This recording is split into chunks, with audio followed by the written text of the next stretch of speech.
আজকের ভিডিওতে আপনাদের দেখাবো তাওয়াংয়ের সমস্ত দর্শনীয় স্থান। তাওয়াং গেলে কোথায় কোথায় ঘুরবেন, কি কি দেখবেন, সমস্ত তথ্য থাকবে এই ভিডিওতে।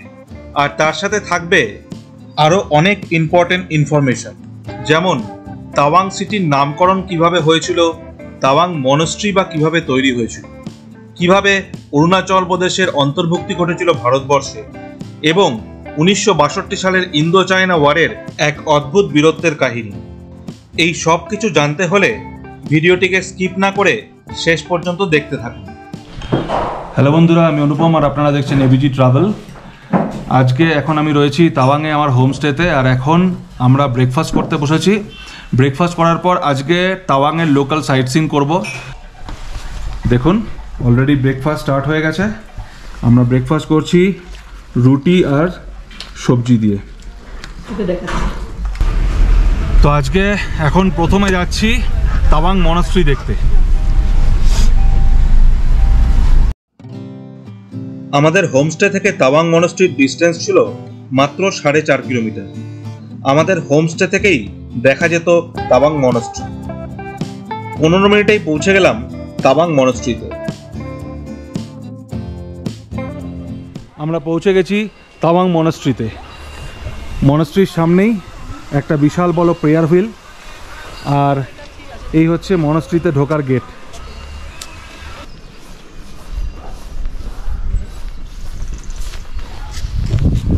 এখানেও কিন্তু দুপাশে দুটো প্রেয়ার হুইল রয়েছে।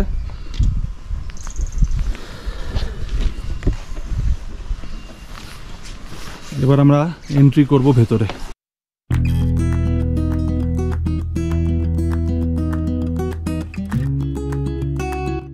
কিংবদন্তি অনুসারে মেরেগ লামা লোদ্রে গ্যাতসো পঞ্চম দলাই লামা কর্তৃক একটি মনাস্ট্রি প্রতিষ্ঠার নির্দেশ পান।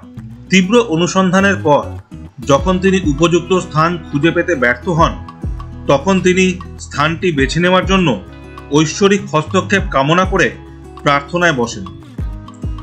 প্রার্থনা শেষ করে গুহা থেকে বেরিয়ে এসে তিনি দেখেন তার ঘোড়াটি নেই। এরপর তিনি ঘোড়াটির সন্ধানে বের হন এবং অবশেষে তানা মানদেখাং নামক একটি পাহাড়ের চূড়ায় ঘোড়াটিকে চড়তে দেখতে পান। তিনি এটিকে একটি ঐশ্বরিক এবং শুভ নির্দেশনা হিসেবে গ্রহণ করেন এবং সেই স্থানে 1681 খ্রিস্টাব্দে তাওয়াং মনাস্ট্রির প্রতিষ্ঠা করেন। এই মনাস্ট্রিটির পুরো নাম তাওয়াং গালদাং নামগে লাতসে।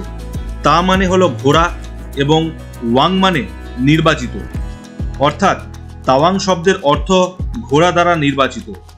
তদুপরি গাদান অর্থ স্বর্গ, নামগ্যাল অর্থ সম্পূর্ণ বিজয় এবং লাতসের অর্থ ঐশ্বরিক। সুতরাং তাওয়াং গালদাং নামগে লাতসে শব্দের সম্পূর্ণ অর্থ ঘোড়া দ্বারা নির্বাচিত স্থান, যা সম্পূর্ণ বিজয়ের এক ঐশ্বরিক স্বর্গ।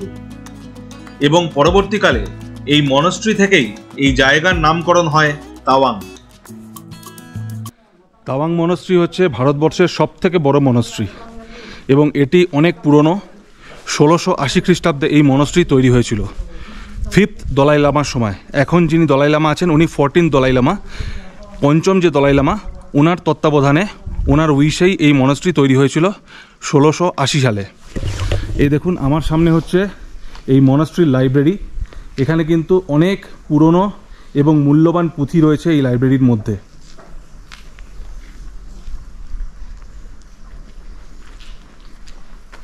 এই মনাস্ট্রির মধ্যে একটি হেলথ কেয়ার সেন্টারও রয়েছে। এটা হচ্ছে হেলথ কেয়ার সেন্টার। এই মনাস্ট্রির মধ্যে টোটাল 65 রেসিডেন্ট বিল্ডিং রয়েছে, যেখানে লামারা থাকে এবং এখানে থেকে পড়াশোনা করে।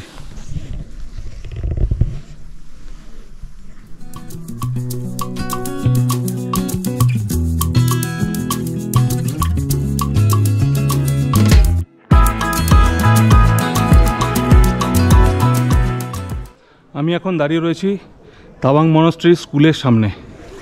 এ দেখুন, এই হচ্ছে school, centre for Buddhist cultural studies, Tawang monastery school.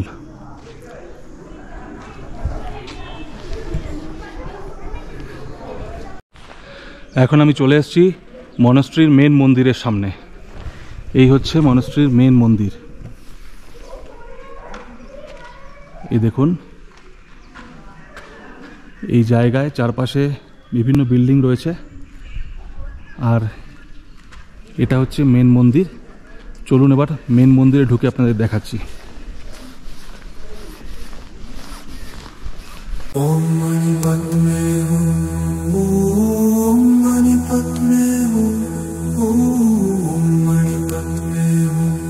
মন্দিরের ভেতরে ভগবান বুদ্ধের একটি মূর্তি রয়েছে, আর সামনে রাখা রয়েছে দলাই লামার ছবির একটি কাট আউট।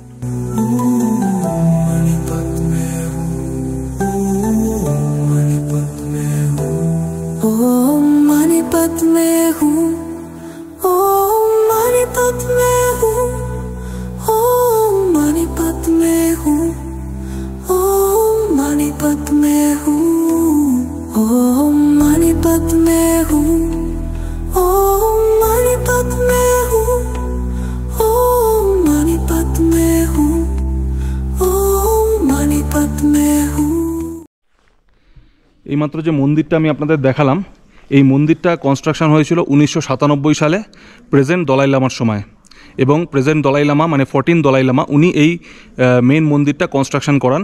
কিন্তু এই মনাস্ট্রিটা কিন্তু বহু পুরনো, 1680 খ্রিস্টাব্দে 5th দলাই লামার সময় এই মনাস্ট্রিটা তৈরি হয়। এবার আমি যাচ্ছি এই মনাস্ট্রির মিউজিয়ামে। এই দেখুন, এই হচ্ছে মিউজিয়াম।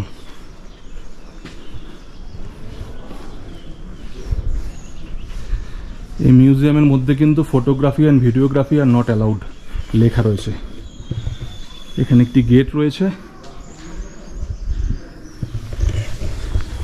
মিউজিয়াম ঘুরে দেখে আসি, তারপর ভেতরে কি কি আছে আপনাদের অবশ্যই বলবো। এই মিউজিয়ামের মধ্যে প্রাচীন যুগ থেকে বুদ্ধিস্ট ট্র্যাডিশন এবং কালচারে যে সমস্ত জিনিসপত্র ইউজ হতো সেই সমস্ত জিনিসপত্র রাখা রয়েছে, এবং এই মিউজিয়ামের ঢোকার টিকিট হচ্ছে 20 টাকা পার পার্সন। মনাস্ট্রির মধ্যে জল রাখা রয়েছে দর্শনার্থীদের জন্য। এই দেখুন,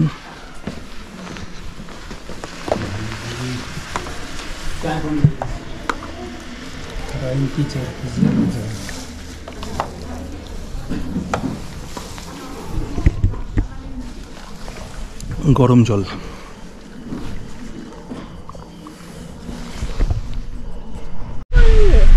আপনি যদি গাড়ি নিয়ে তাওয়াং মনাস্ট্রিতে আসেন তাহলে গাড়ির পার্কিং চার্জ হচ্ছে 30 টাকা। তাওয়াং মনাস্ট্রি ঘুরে এবার আমরা যাচ্ছি বুদ্ধা স্ট্যাচু দেখতে।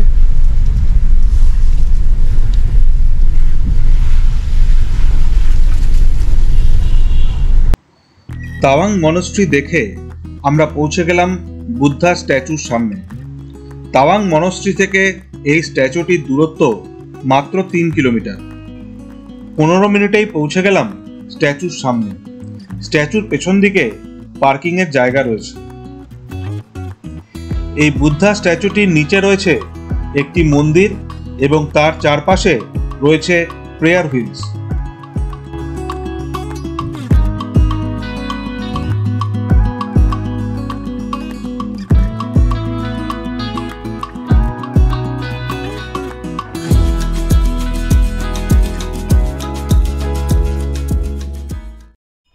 আমি এখন রয়েছি জায়ান্ট বুদ্ধা স্ট্যাচুর সামনে।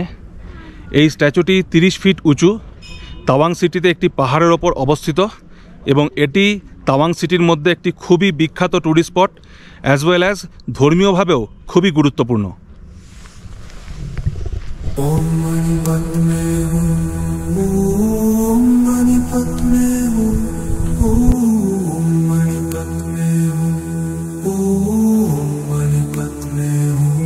তাওয়াং জায়ান্ট বুদ্ধা মূর্তিটি একটি প্রধান বৌদ্ধ নিদর্শন হিসেবে তাৎপর্যপূর্ণ, যা শান্তি, ভক্তি এবং এই অঞ্চলের সমৃদ্ধ সংস্কৃতির প্রতীক।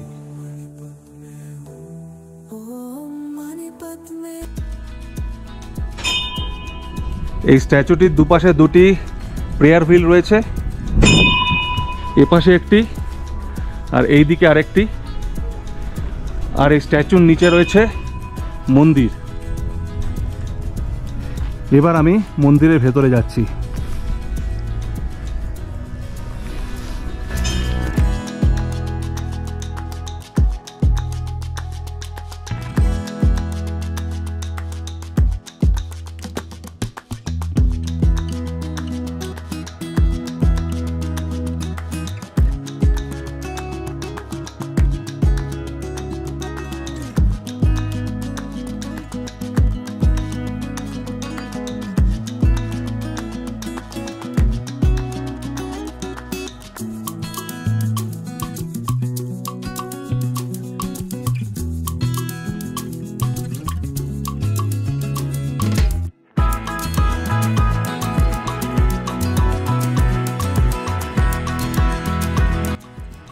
এই মন্দিরের দেওয়ালে বুদ্ধদেবের জীবনের বিভিন্ন ঘটনা ছবি এঁকে বর্ণনা করা রয়েছে।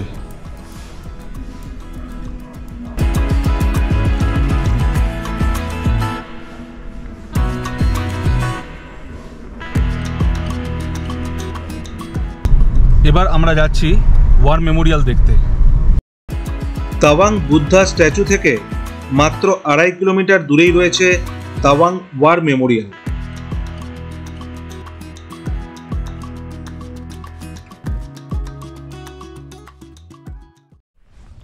আমি এখন দাঁড়িয়ে রয়েছি তাওয়াং ওয়ার মেমোরিয়ালের সামনে। 1962 সালের ইন্দো চায়না ওয়ারে 2420 জন ভারতীয় সেনা শহীদ হয়েছিলেন।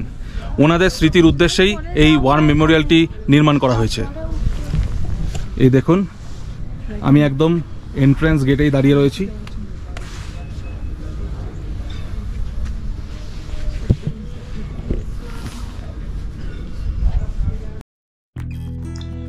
'62 সালে ভারত চীন যুদ্ধে নিহত 2420 জন ভারতীয় সৈন্যের সম্মানে 1999 সালের জুন মাসে এই স্মৃতিসৌধটি নির্মাণ করা হয়।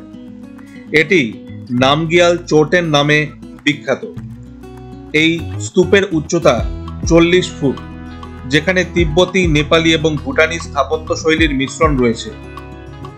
এই স্তূপের চারপাশে নিহত সৈন্যদের নাম সোনালী অক্ষরে খোদাই করা রয়েছে।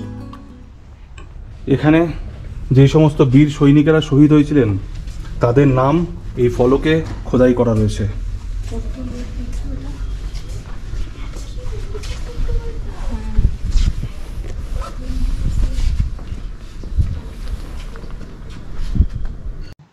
এরপর স্তূপের ভেতরের গ্যালারিতে ঢুকতেই সামনে রয়েছে পরমবীর চক্র সুবেদার যোগিন্দর সিং এর মূর্তি, যিনি বুমলা পাসে মাত্র 20 জনের সৈন্য নিয়ে বিশাল চাইনিজ বাহিনীর সাথে বীরত্বের সাথে লড়াই করেছিলেন। এই যুদ্ধে 300-রও বেশি চাইনিজ সৈনিক নিহত হয়েছিল এই 20 জন বীর ভারতীয় সৈন্যের হাতে। এই মিউজিয়ামে রয়েছে 1962 সালের ইন্দো চায়না ওয়ার সম্পর্কিত বিভিন্ন তথ্য ও ফটোগ্রাফস। এই মিউজিয়াম ঘুরে দেখতে দেখতে আলাপ হয়ে গেল একজন বাঙালি দম্পতির সাথে। আমি যখন সুবেদার যোগিন্দর সিং এর স্টোরি ডেসক্রাইব করছিলাম, তখন ওনারাও খুব আগ্রহ নিয়ে শুনছিলেন। 1962-তে সকাল 5:30-6টার সময় একবার অ্যাটাক করে। সেই সময় ওরা ভালো লড়াই করে প্রচুর লস হয় চাইনিজরা চলে যায়। কিছুক্ষণ বাদে আবার সেকেন্ড টাইম অ্যাটাক করে, সেটাকেও ওরা 20 জন মিলে খুব ভালো বীরত্বের সাথে লড়াই করে ওদের হারিয়ে দেয়, আবার চাইনিজরা ফিরে যায়। কিন্তু সেই সেকেন্ড বার অ্যাটাকের পর 20 জনের যে টিম ছিল তার মধ্যে 10 জন সেই সময় শহীদ হয়ে যায়। 10 জনই মাত্র বাকি ছিল। যোগিন্দর সিং ছিলেন ওখানকার হেড একদম। ওনারও থাইতে গুলি লেগেছিল, তো উনি কিন্তু রিফিউজ করেন ওটাকে ইভ্যাকুয়েট করার জন্য। থার্ড টাইম যখন অ্যাটাক করে তখন ওদের কাছে অ্যামিনিটিস যখন ছিল না দেখেছে, তখন হাতাহাতি লড়াই হয় আর কি। তো বলা হয় যে এখানে 20 জন মিলে টোটাল 3 বারে প্রায় 600-র কাছাকাছি চাইনিজ মেরেছিল। আর যোগিন্দর সিং একা 56 জনকে মেরেছিল। আর তারপরে যোগিন্দর সিংকে ক্যাপচার করে নিয়ে যায় ওরা। তখন যোগিন্দর সিং এর অলরেডি বডিতে 8খানা বুলেট রয়েছে ভেতরে। আর ওখানে গিয়ে তারপরে যোগিন্দর সিংকে হত্যা করে আর কি মেরে। তো তারপরে পরমবীর চক্র দেওয়া হয়, ওনার মাকে পরমবীর চক্র দেওয়া হয়। ওয়ার মেমোরিয়ালের ঠিক উল্টো দিকেই রয়েছে বব খাতিং মিউজিয়াম। তো এবার আমি যাব বব খাতিং মিউজিয়ামে। এই দেখুন, এই হচ্ছে বব খাতিং মিউজিয়ামের গেট, আর এই হচ্ছে ওয়ার মেমোরিয়াল।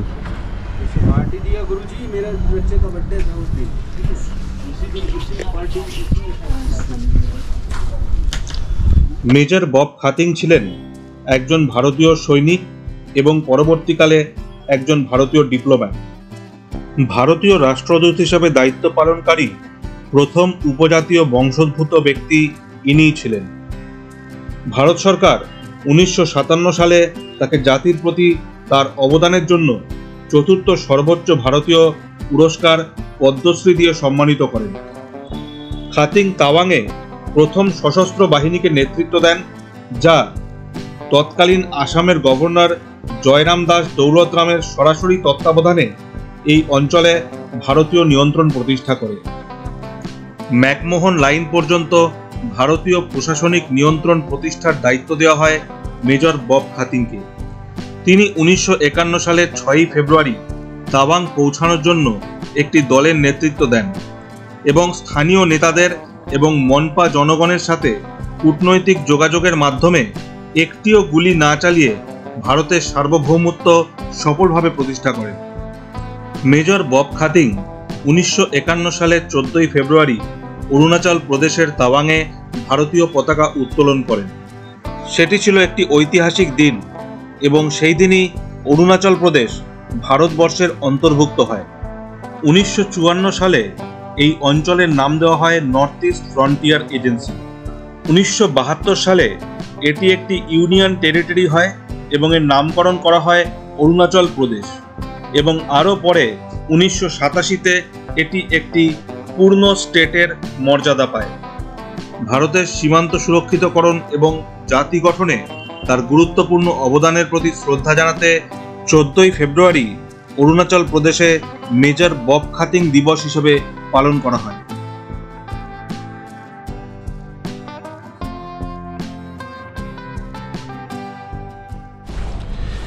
বব খাতিং ছিলেন সেই ইম্পর্টেন্ট পার্সন যিনি 1951 সালে তাওয়াং এবং অরুণাচল প্রদেশকে ভারতের অন্তর্ভুক্ত করেন এবং এখানকার মনপা ট্রাইবসের সমস্ত লোকেদের উনি ভারতে যুক্ত হতে উদ্বুদ্ধ করেন।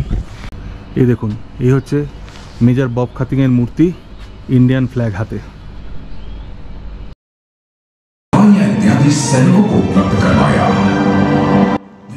প্রতিদিন বিকাল 5টা থেকে তাওয়াং ওয়ার মেমোরিয়ালে একটি লাইট অ্যান্ড সাউন্ড শোয়ের আয়োজন করা হয়, যেখানে তাওয়াংয়ের হিস্ট্রি, কালচার এবং ভারতে অন্তর্ভুক্তিকরণ ও 1962 সালে ইন্দো চায়না ওয়ারের সম্পূর্ণ তথ্য লাইট অ্যান্ড সাউন্ড শোয়ের মাধ্যমে দর্শকদের সামনে তুলে ধরা হয়। তাওয়াং ঘুরতে আসলে এই শোটা একেবারেই মিস করবেন না।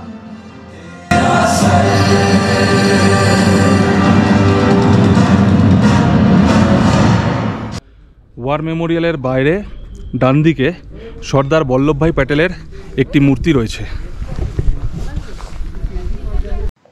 তাওয়াং অঞ্চলকে ভারতের অন্তর্ভুক্ত করার জন্য মেজর বব খাতিংয়ের মিশনে কৌশলগত সহায়তা প্রদান করে সর্দার প্যাটেল অরুণাচল প্রদেশের ভারতে অন্তর্ভুক্তিকরণে গুরুত্বপূর্ণ ভূমিকা পালন করেন।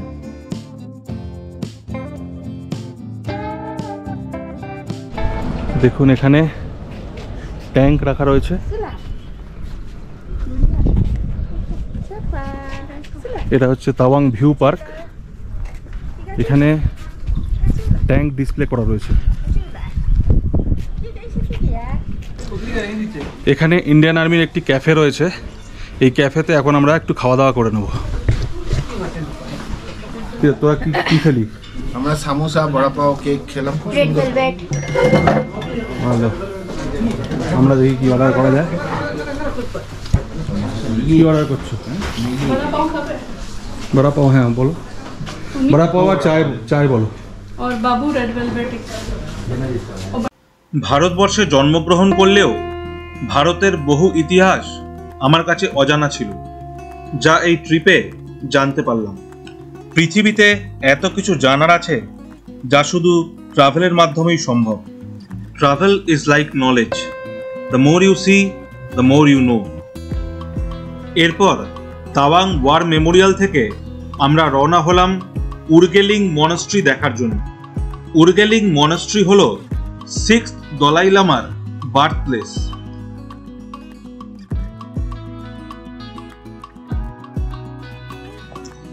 এই মনাস্ট্রিটি 1487 সালে উর্গেন সাংপো দ্বারা প্রতিষ্ঠিত।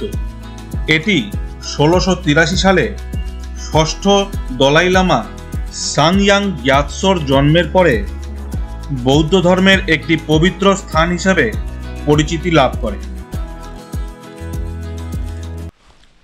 এবার আমি চলে এসেছি উর্গেলিং মনাস্ট্রিতে। এই মনাস্ট্রিটি বহু প্রাচীন এবং এই মনাস্ট্রিটি এই কারণে বিখ্যাত কারণ এই মনাস্ট্রিতেই জন্ম হয়েছিল 6th দলাই লামার। ওয়ার মেমোরিয়াল থেকে এই মনাস্ট্রির দূরত্ব মাত্র 1.5 কিলোমিটার।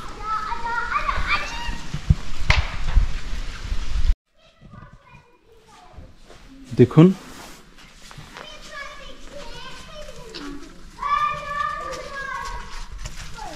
এখানে লেখা রয়েছে যে underground stone water available here, renown by the mother of 6th Dalai Lama.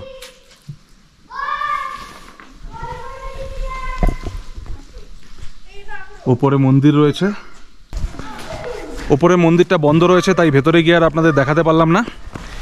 এই মনাস্ট্রিটা বহু পুরনো মনাস্ট্রি, ছোট্ট মনাস্ট্রি। আর এই মনাস্ট্রি এই কারণেই বিখ্যাত কারণ এই মনাস্ট্রিতে 6th দলাই লামা জন্মগ্রহণ করেছিলেন।